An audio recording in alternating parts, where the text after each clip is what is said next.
El Big Bang sucedió en una fracción de segundo y nació todo el universo. Es sorprendente lo que puede ocurrir literalmente en un abrir y cerrar de ojos. ¿Cómo hemos llegado hasta aquí? ¿Y de qué está compuesto el universo? El secreto de la creación, el secreto de todo está encerrado en ese primer segundo. La tecnología está a punto de desvelar lo que ocurrió en el segundo más importante de todos los tiempos.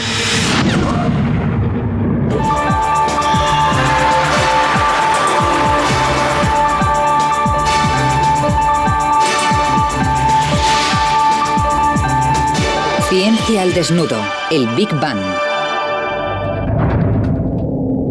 En el principio no hay nada, ni materia, ni energía, ni siquiera espacio vacío, porque el espacio en sí mismo no existe. El tiempo no pasa porque no existe. De la nada aparece una bola de fuego más pequeña que un átomo. 10 billones de veces más caliente que el núcleo del Sol. Lo que se convertirá en el universo explota desde una concentración millones de veces más pequeña que la punta de un alfiler.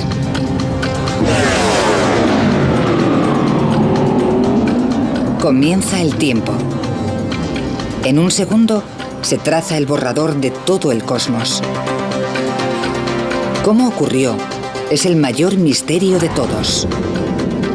El profesor Lawrence Krauss ha dedicado su carrera al estudio del primer segundo después del Big Bang.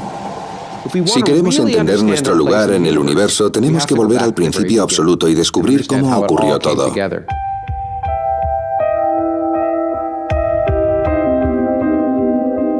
Echar la vista atrás al instante de la creación es una idea nueva. La teoría del Big Bang está muy aceptada. Pero el concepto tiene menos de un siglo de antigüedad. Una de las cosas que tenemos que observar con perspectiva es lo reciente que es nuestra comprensión del universo. Hace 80 años la opinión más aceptada en la ciencia era que el universo era estático y eterno, que había estado siempre. Pero eso cambia en 1929. En el observatorio del Monte Wilson, en California, Edwin Hubble estudia la luz de las galaxias. Observa que cuanto más lejana es la galaxia, más larga es la longitud de onda que emite. Las ondas de luz se estiran cuanto más se propagan, y al estirarse cambia la longitud de onda. El mismo principio se aplica a las ondas sonoras. Según se acerca el tren, el tono del silbato aumenta. Cuando pasa, disminuye. Al alejarse el tren, cada onda sonora tiene que viajar más que la anterior para llegar a tu oído. Las ondas sonoras se estiran y disminuye la onda. Algo similar ocurre con las ondas de luz.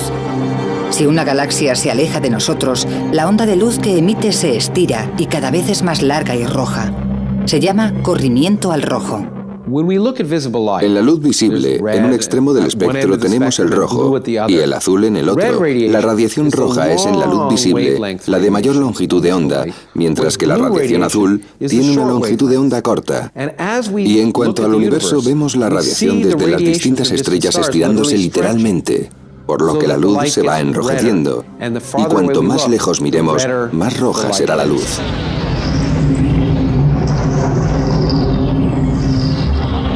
Las galaxias que nos rodean han cambiado a esta luz roja. Todas las galaxias lejanas, en todas direcciones, se están alejando de nosotros. Casi todas las galaxias se están alejando a más de 1,5 millones de kilómetros por hora. Si las galaxias se separan velozmente unas de otras, en algún momento deberían haber estado juntas. El universo se expande hacia afuera desde un solo punto. Es la primera prueba de que el universo tuvo un principio. El descubrimiento de Hubble condujo a un concepto radical, la teoría del Big Bang.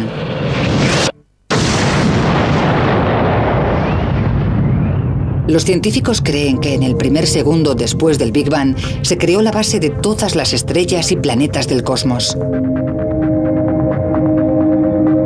Para probarlo, primero necesitan una nueva manera de medir el tiempo. Pensamos en fracciones de tiempo más pequeñas de las que utilizamos en cualquier otra actividad humana y fracciones temporales más pequeñas que una carrera automovilística o un velocista o cualquier otra cosa. Y lo que hemos aprendido es que puede ocurrir de todo en una fracción de segundo, en un abrir y cerrar de ojos. Es sorprendente. Horas, minutos y segundos son el fundamento de la vida moderna. Pero los acontecimientos que siguieron al Big Bang ocurrieron en fracciones de tiempo menores que un segundo. Para analizar lo que ocurre, los científicos utilizan una nueva medida de tiempo llamada tiempo de Planck. Un Planck equivale a 10 elevado a menos 43 segundos. Eso significa un punto decimal, 42 ceros y un 1. Es una cantidad de tiempo inimaginable.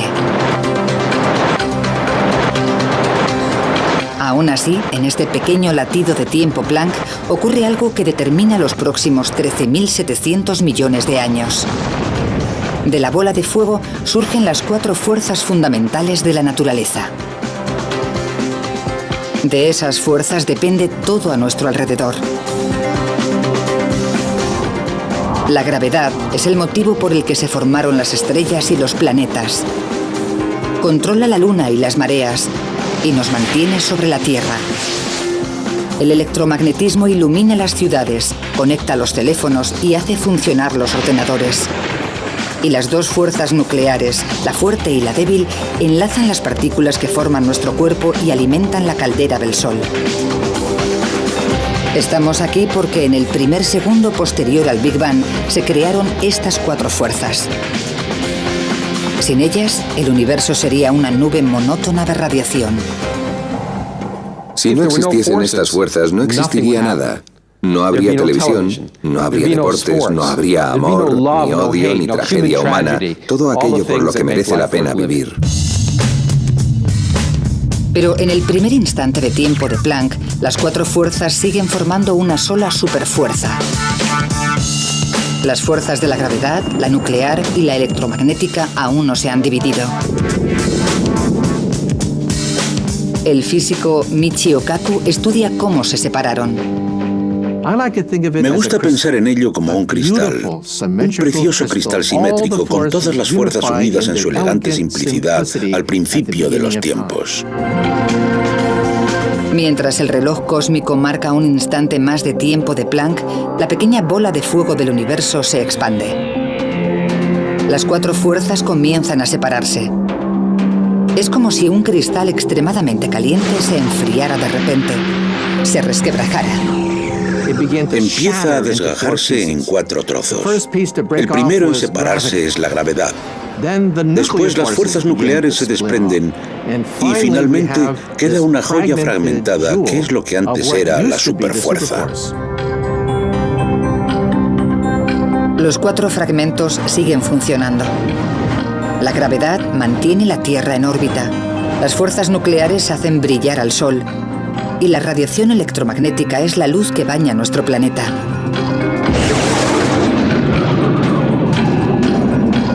Solo hemos avanzado fracciones de segundo en nuestro viaje y ya se han establecido los cimientos de nuestro mundo. La bola de fuego del universo sigue siendo más pequeña que un átomo y está a 1000 billones de grados. Para descubrir cómo se expande el universo, los científicos utilizan telescopios tan potentes que pueden ver el pasado. Cuando el astrofísico David Spergel mira hacia arriba, ve historia. Cuando miramos al espacio, volvemos atrás en el tiempo. La luz viaja a una velocidad finita, así que la que vemos del Sol tarda unos 8 minutos en llegar hasta aquí. No vemos el Sol tal y como es, sino como era hace 8 minutos. Cuando de noche vemos las estrellas cercanas, podrían estar a 10 o 20 años luz. Las vemos como eran hace 10 o 20 años. Cuanto más lejos podamos ver en el espacio, más cerca estaremos del Big Bang. La luz de las estrellas lejanas tarda miles de millones de años en llegar hasta nosotros. Se estiran tanto en el trayecto que se convierten en ondas electromagnéticas. Para ver esta luz tan antigua es necesario utilizar radiotelescopios. El radiotelescopio Horn Antenna de Nueva Jersey realizó un descubrimiento relacionado con el Big Bang completamente por casualidad. En 1960, en los laboratorios telefónicos Bell, Arno Penzias y Robert Wilson miden las ondas electromagnéticas de nubes de gas de la Vía Láctea. Pero la Horn Antenna que utilizan recibe constantes interferencias. Suena así y llega desde todas las direcciones. Recibían la misma señal de fondo en cualquier dirección. No tenía sentido, así que primero pensaron que algo fallaba en el experimento. Lo limpiaron, quitaron los excrementos de paloma, que eran una fuente potencial de problemas, y volvieron a calibrarlo. Lo hicieron con sumo cuidado. El extraño ruido persiste. Penzias y Wilson se dirigen a la fuente. Fueron capaces de demostrar que esta radiación no provenía de la Tierra, no era de nuestra galaxia. Era algo que llegaba desde las profundidades del espacio, estaba en todas partes. La radiación que llega a la antena es más antigua y lejana que cualquier otra cosa detectada. Por casualidad, llegan hasta unos científicos de la Universidad de Princeton que investigan las secuelas del propio Big Bang. Se dan cuenta de que lo que escuchan es un eco de los albores del tiempo.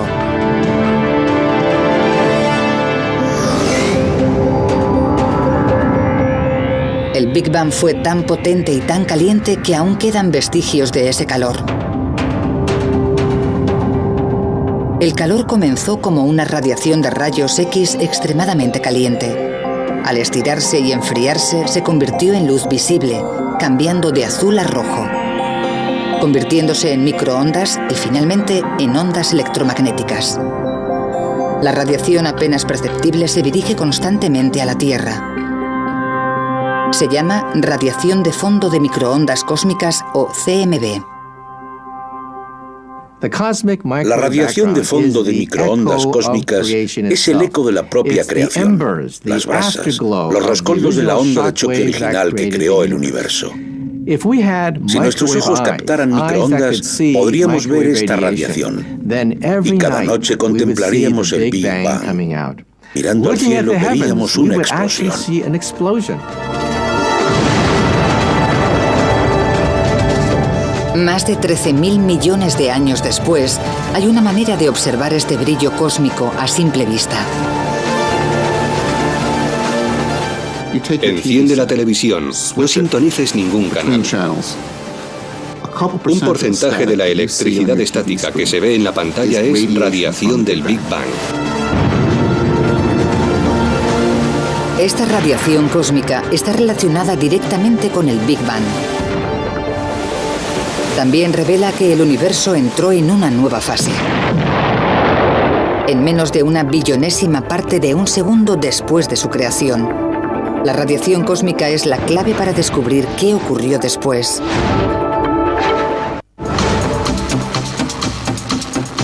Unos cuantos instantes de tiempo de Planck en nuestro reloj cósmico y la bola de fuego del universo se transforma.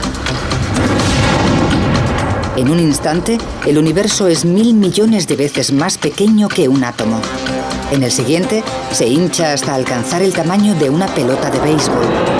En este momento crece más que en los 13.700 millones de años siguientes. Los científicos conocen esta rápida expansión como inflación, y la prueba perdura en la radiación cósmica que quedó tras el Big Bang.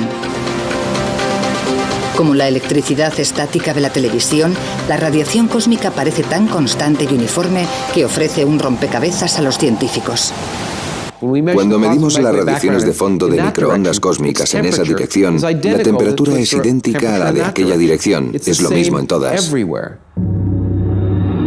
La única explicación es que el universo se hincha infinitamente más rápido que la velocidad de la luz.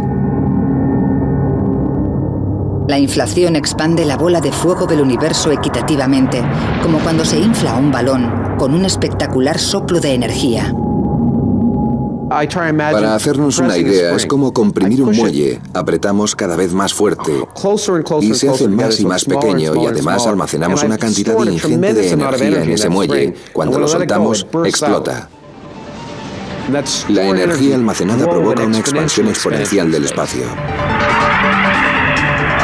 Pero si todo el universo es uniforme desde el primer segundo posterior al Big Bang en adelante, ¿cómo se formaron las galaxias? Los planetas y las estrellas son en un principio grupos de partículas. Con el tiempo, estas partículas de materia se unen debido a la fuerza de la gravedad y forman una masa densa.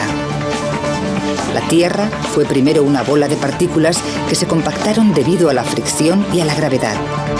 El Sol que sustenta la vida en la Tierra fue primero una nube de gas y polvo. ¿Cómo se formaron estos grupos en primer lugar? En teoría, al principio, el universo sería grumoso, no uniforme. Para conocer la formación de las estrellas y planetas en el primer segundo tras el Big Bang, científicos de la NASA como David Spergel han desarrollado la sonda de anisotropía de microondas Wilkinson, o WMAP, una misión satélite para medir la temperatura de la radiación cósmica con mayor detalle que nunca. Aunque esta radiación está en todas partes, es apenas perceptible, y para observarla con detalle en el cielo es necesario salir de la Tierra o cualquier otra fuente que interfiera en la radiación. 7 a punto de despegar. 5, 4... La NASA lanza la sonda en el año 2001. Despegue del cohete Delta II para explorar el pasado y el futuro de nuestro universo. Podría conseguir la mejor instantánea del universo en su primer segundo de existencia. El lanzamiento fue extremadamente apasionante. Fue tenso, pero emocionante verlo subir y darnos cuenta de que funcionaba. La WMAP se encuentra a 1.600.000 kilómetros de la Tierra. Es tan sensible que puede medir la temperatura de la radiación cósmica en una millonésima parte de un grado. La WMAP lleva 5 años analizando el cielo al minuto. Está ahí con la Tierra y el Sol siempre detrás, mirando al espacio. El satélite da vueltas muy rápidamente y cubre una tercera parte del cielo cada hora. Gira y genera mapas de la radiación restante.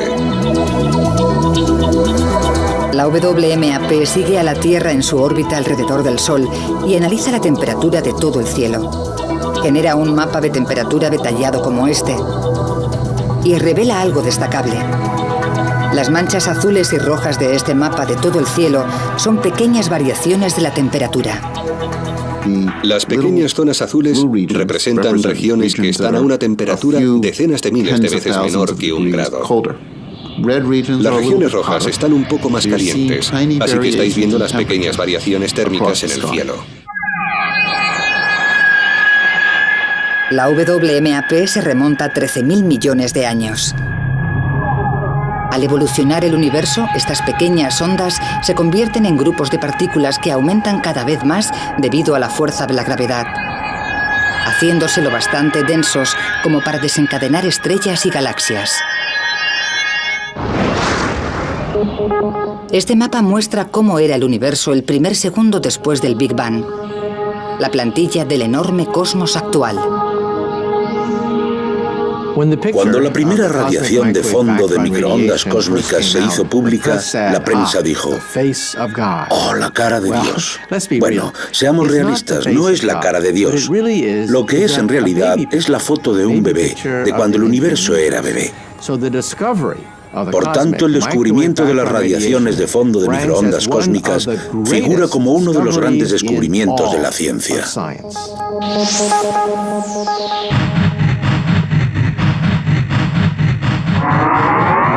Menos de una trillonésima parte de un segundo después del Big Bang, la bola de fuego del universo se expande rápidamente. Es un globo ultracaliente que cabría en la palma de la mano. El universo bulle de energía y radiación. Pero al expandirse y enfriarse el universo del tamaño de la palma de una mano, se empieza a formar algo nuevo.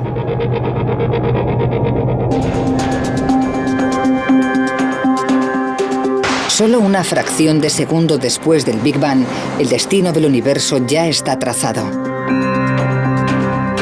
El Sol arde gracias a las fuerzas fraguadas hace 13.000 millones de años. Las estrellas y planetas se formaron debido a la manera tan rápida de expandirse del universo. La ciencia puede localizar el rastro de todo lo que vemos ahora hasta el primer segundo de la creación. Pero estamos aquí gracias a lo que ocurrió en los pocos instantes de tiempo de Planck. El universo está inundado de los componentes de la materia. Hasta el momento, según el reloj cósmico, el universo de los comienzos no era nada más que energía. ¿Cómo se convirtió esa energía pura en materia? Todo lo que te rodea está compuesto de materia. Donde estás sentado, el aire que respiras, todo el planeta está compuesto de materia, y la materia está compuesta de átomos. Y en el primer segundo después del Big Bang, se crean los ingredientes de los átomos. Pero, ¿cómo apareció la materia? Es algo que siempre ha desconcertado a los científicos. Hasta 1905, el momento en que Albert Einstein propone su ecuación más famosa. E es igual a m por c al cuadrado. La ecuación de Einstein nos dice que la energía, E, y la materia, m, son diferentes representaciones de lo mismo. La materia y la energía son intercambiables. Algunos científicos utilizaron posteriormente esta ecuación para crear el arma más destructiva de la historia, la bomba atómica. Da una pista de lo que ocurrió en el primer segundo. En una explosión nuclear, las partículas de materia se separan para producir una enorme cantidad de energía. Durante el Big Bang ocurre exactamente lo contrario. Una enorme cantidad de energía se transforma en materia. La ecuación de Einstein conduce a una conclusión. Mientras el universo bebé se expande y enfría, la energía pura del Big Bang se convierte en las partículas de materia que nos conforman.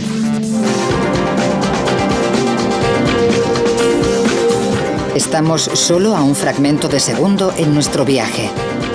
Aparecen las primeras partículas de materia. El universo está 1 millón de veces más caliente que el núcleo del Sol. Demasiado caliente para que las partículas de materia se unan y formen átomos. Los científicos se enfrentan a un rompecabezas. ¿Cómo es este estado primario de la materia y cómo se convierte en los protones y neutrones que forman todos los átomos del universo? Era imposible que se formaran los átomos. Piensa en poner un cubito de hielo en un baño de vapor. El cubito se derrite inmediatamente. No puede haber cubitos de hielo en baños de vapor. Tenemos la prueba en un bloque de hielo. Cuando el agua está lo bastante fría, es sólido. Caliéntala y será líquido. Calienta el agua líquida y se evaporará en forma de gas, vapor de agua. Calienta en exceso el gas y la energía separa los átomos. De la misma manera, el universo en el primer segundo estaba tan caliente que solo podían existir las partículas elementales. Si viajásemos literalmente a los primeros segundos del universo, nos desintegraríamos. Desapareceríamos totalmente e incluso los detritos y el núcleo atómico del cuerpo se desharían en partículas subatómicas. No quedaría nada del cuerpo.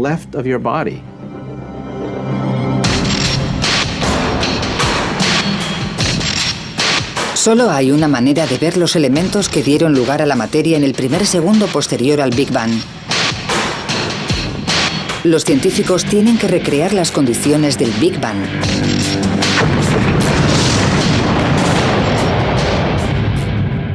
Se estima que el interior de una estrella está a decenas de millones de grados, pero durante el Big Bang se calcula que la temperatura era de billones de billones de grados. Por tanto, no hay manera de simular la creación si no es con un acelerador de partículas.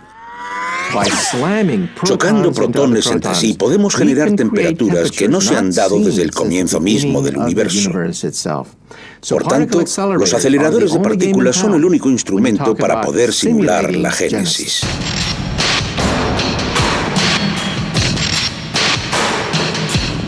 Este es el Laboratorio Nacional de Brookhaven en Long Island, el hogar del acelerador relativista de iones pesados o RHIC, un anillo de 3 kilómetros con 200 metros diseñado para romper el núcleo de átomos de oro a casi la velocidad de la luz. Con el acelerador de partículas hacemos chocar las partículas subatómicas. Como consecuencia obtenemos una tremenda lluvia de detritos. Y queremos entender lo que significa, queremos saber lo que hay dentro, qué se esconde en esa colisión. La energía de la colisión es colosal. A pequeña escala genera el universo embrionario en el primer segundo. ¿Cómo? Desgajando el núcleo del átomo en los protones y neutrones que lo componen. La energía es suficiente para romper los protones y los neutrones. En el interior, los científicos descubren las partículas elementales de la materia, partículas diminutas llamadas quarks. Pero son tan pequeñas y se mueven tan rápido que es difícil seguirlas.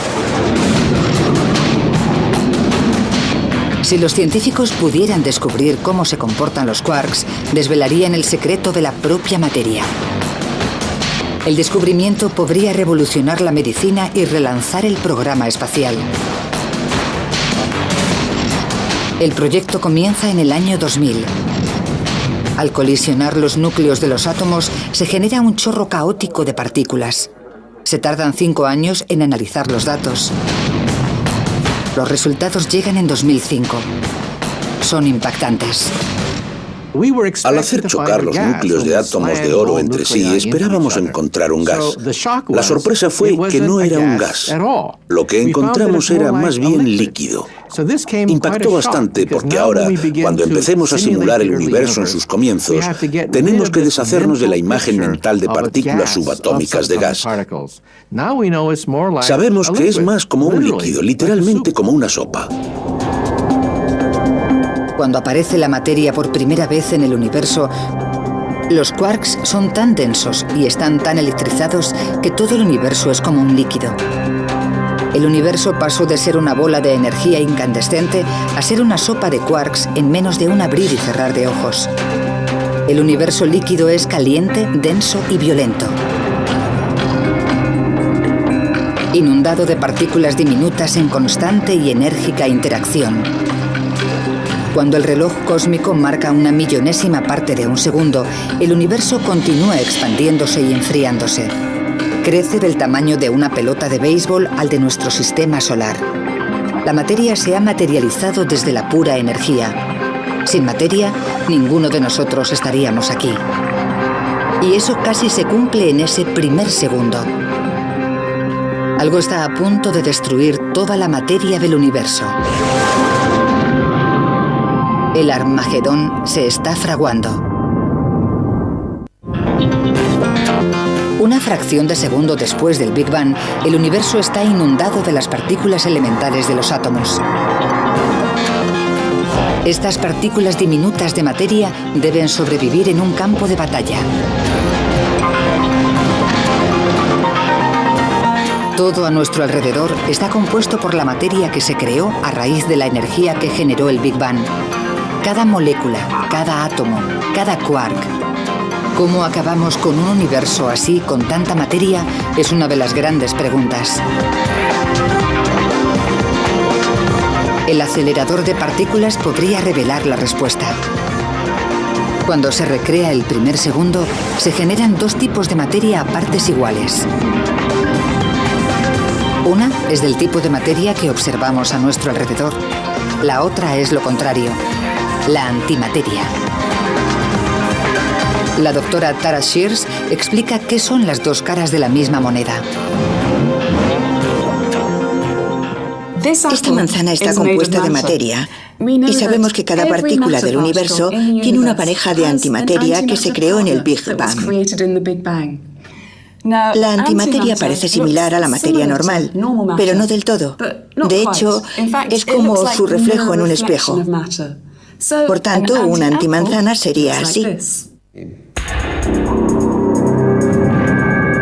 Pero la materia y la antimateria son enemigas mortales. No pueden coexistir. Fracciones de segundo después del Big Bang, el futuro del universo está en peligro. La materia y la antimateria están encerradas en una batalla a muerte. Ha pasado una millonésima parte de segundo del Big Bang y estalla la batalla. Cuando la materia y la antimateria chocan, el resultado es explosivo. Un conjunto de materia del tamaño de una manzana chocando con su antimateria equivalente generaría tanta energía como la de una bomba nuclear de 10 megatones. Si pudiésemos volver al verdadero universo naciente justo después del Big Bang, encontraríamos esta furiosa masa de materia y antimateria aniquilándose la una a la otra. Nos encontraríamos en medio de una batalla cósmica entre los dos bandos, en medio del fuego cruzado, por decirlo así. Al estar todas las partículas en un estado líquido superdenso, la materia y la antimateria se encuentran rápidamente y se destruyen entre ellas. ¿Cómo se generó un número equitativo y cada partícula de materia que choca con su antimateria es aniquilada? Toda la materia quedaría destruida nada más ser creada. Toda la materia acabaría encontrando la antimateria y se habrían aniquilado, produciendo radiación pura. Pero no por eso existe el universo. Si hubiese ocurrido, viviríamos en un universo de radiación pura, pero no viviríamos en él porque no estaríamos aquí, solo habría radiación. El caso es que el universo está lleno de materia. ¿Cómo venció a la antimateria? Es uno de los grandes misterios de la ciencia. Una teoría es que la antimateria es menos estable y se deteriora más rápidamente, provocando un pequeño desequilibrio entre la materia y la antimateria. Este pequeño desequilibrio acabó permitiendo a la materia aplastar a la antimateria. Sea cual sea la verdad, algo ocurrió justo después del Big Bang que inclinó la balanza a favor de la materia. La batalla terminó en ese punto. Y lo que quedó fue una pequeña cantidad de materia que generó el universo en el que vivimos. Eso significa que somos los restos de la batalla, somos los detritos, lo que quedó cuando todo lo demás estaba acabado. Los detritos formaron todo lo que hay a nuestro alrededor, desde el suelo que pisamos hasta la galaxia más lejana.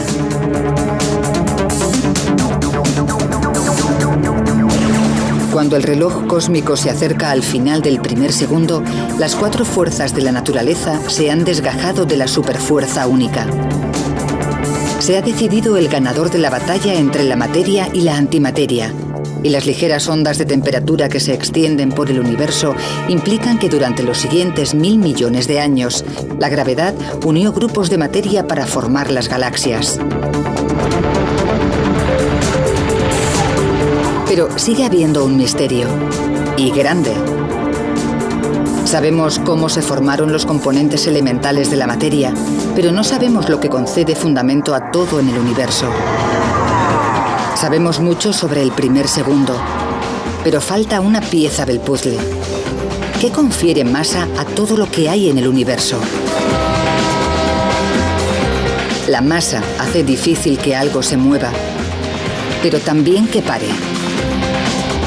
Cuando nos acercamos a la Tierra, la gravedad actúa sobre nuestra masa. En la Luna, la gravedad es más débil, por eso los astronautas se mueven más lentamente. Pero su masa es la misma que en la Tierra. Incluso si un objeto no pesa nada, sigue teniendo masa. Algo debió de haberse creado en el primer segundo para conceder masa a las partículas, pero los científicos no lo han descubierto. La masa es la verdadera columna vertebral de la vida. Si no hubiera masa, el universo solo estaría compuesto de radiación y nada se uniría para formar objetos como tú o yo, o las cosas que hacen interesante el universo. Sería un universo difuso, lleno de radiación, pero muy aburrido.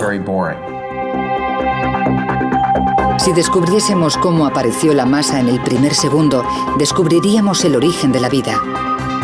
Mientras los científicos no descubran qué confiere la masa a las partículas, el primer segundo seguirá siendo un enigma.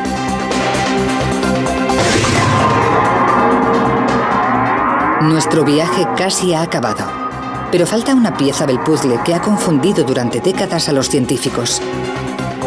En 1964, en la Universidad de Edimburgo, el físico Peter Higgs propuso una teoría revolucionaria. Sugiere que un campo de fuerza invisible se extiende por el universo en el primer segundo, dando masa a las partículas. Se conoce como el campo de Higgs. Cuando las partículas se relacionan con él, adquieren masa. Por ejemplo, si empujamos un coche que se ha quedado sin gasolina en la carretera, puedo conseguir moverlo y que avance, pero si estuviéramos en el barro, pesaría mucho más. No podríamos empujar tanto, actuaría como si fuese más pesado. Pues bien, pensamos que las partículas tienen masa por una razón similar. Tenemos el campo de Higgs y algunas partículas que reaccionan ante él de manera menos violenta y son más fáciles de empujar, por lo que se comportan como si pesasen menos. Las partículas que reaccionan más violentamente son más difíciles de mover y actúan como si fuesen más pesadas. Como el barro, el campo de Higgs se pega a todo. Cuando las partículas entran en el campo, ganan masa. Cuanto más contacto tengan con el campo, más masa ganarán. Los científicos creen que al campo de Higgs le arrastran sus propias partículas. Los periodistas la llaman la partícula de Dios. Los científicos la llaman el bosón de Higgs. Creen que identificando esta partícula podrían descubrir cómo llegamos aquí. Las matemáticas son buenas, pero ningún acelerador de partículas ha sido lo bastante potente como para encontrar el bosón de Higgs, hasta ahora.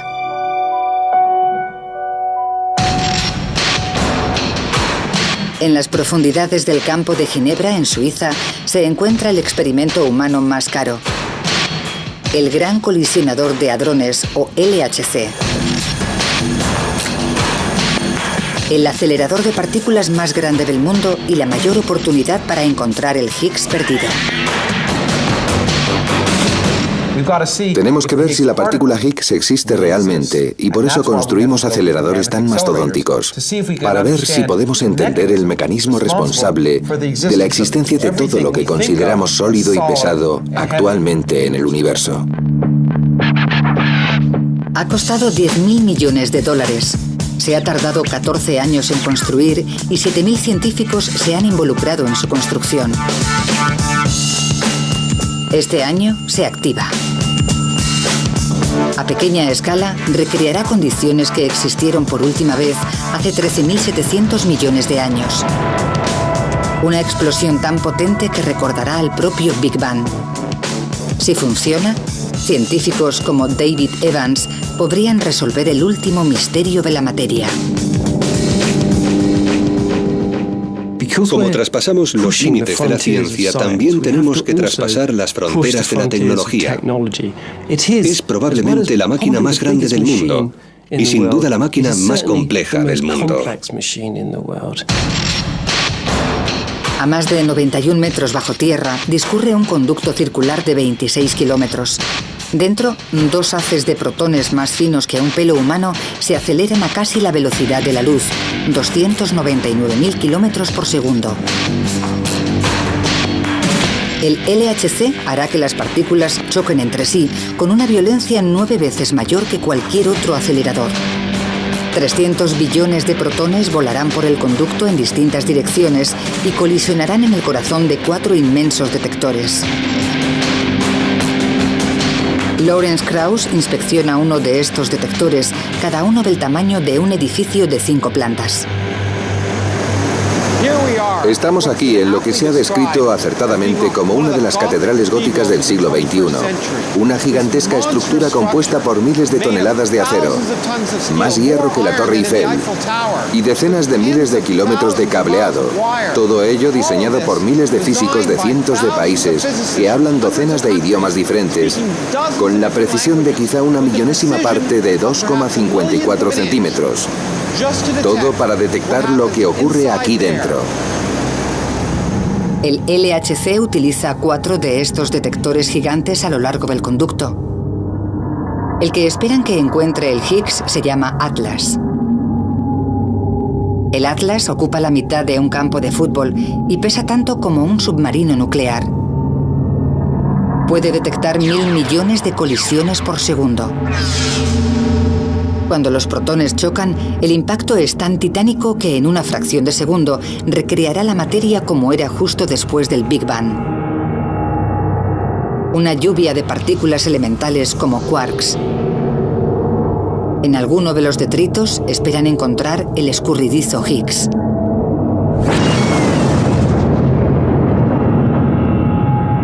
Pero encontrar una partícula en esta tormenta es como encontrar una mota de oro en una playa.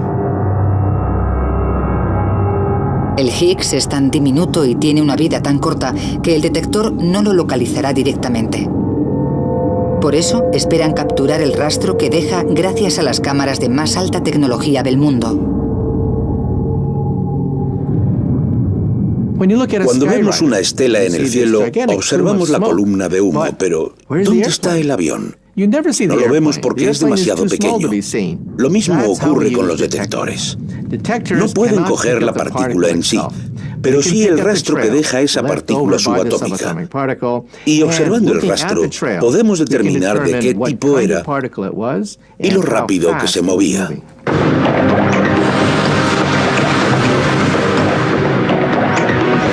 El LHC nos proporcionará más información que cualquier otro instrumento del planeta.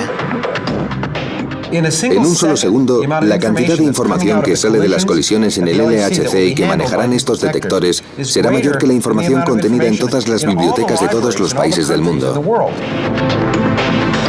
Esa información puede contener el secreto de la masa, la pieza que nos falta por conocer del primer segundo del universo y la puerta de acceso a la ciencia del futuro. Para procesar toda esta información, el LHC utiliza la mayor red de superordenadores del mundo. Aún así, la investigación podría tardar años, pero la espera merece la pena.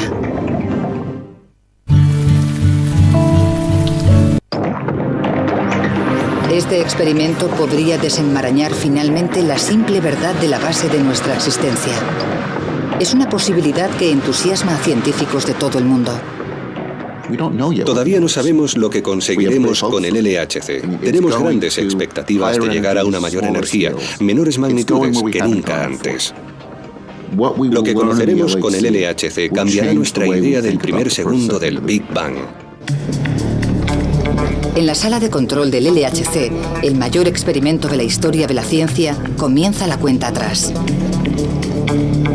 El acelerador se comprueba, se sella y se enfría a temperaturas más bajas que las del espacio exterior. El LHC se ha diseñado, se ha construido y ahora las pruebas finales para ponerlo en funcionamiento se están llevando a cabo aquí mismo, en este momento. Esta máquina podría dar respuesta a uno de los mayores misterios de la vida. Es como estar presente en la creación. Si tiene éxito, el LHC podría conducir a una nueva era en la ciencia. Si fracasa en su búsqueda del Higgs y no desvela cómo la materia consigue la masa, dejará un hueco en el misterio del primer segundo. Tendrán que escribirse nuevas teorías y construirse experimentos más poderosos. Soy realista. Sé que quizá no encontremos nada. Eso podría provocar una crisis en la física. La física podría quedarse estancada si de repente todas nuestras máquinas no son lo bastante poderosas como para avanzar hacia el siguiente acto, la próxima escena en la nueva fase de la materia y la energía. Una cosa sí que saben. El LHC acercará el Big Bang a los científicos más que nunca. Retrocederá 13.700 millones de años hasta el primer segundo del universo. El segundo más importante. El reloj cósmico llega a su último instante de tiempo de Planck. El universo tiene un segundo completo de edad. Unas 1000 veces el tamaño de nuestro sistema solar, y está inundado de partículas de materia, el componente básico de todo lo que nos rodea. El universo está lo suficientemente frío para que en el mar de quarks estos se agrupen de 3 en 3, formando protones y neutrones. En la saga del universo, su primer capítulo determina el curso de la historia. En los próximos minutos, el universo se enfría lo suficiente como para que los protones y neutrones formen los primeros núcleos atómicos. 300.000 años después, aparece el primer átomo.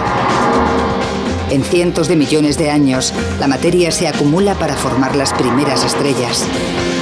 Y en miles de millones de años, galaxias como la Vía Láctea.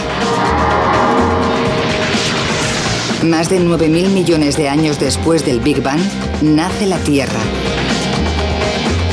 Un Big Bang. Un solo segundo. La génesis de todo. Para cuando acaba el primer segundo, el resto de la historia cósmica ya está escrito, incluido en última instancia el futuro del universo.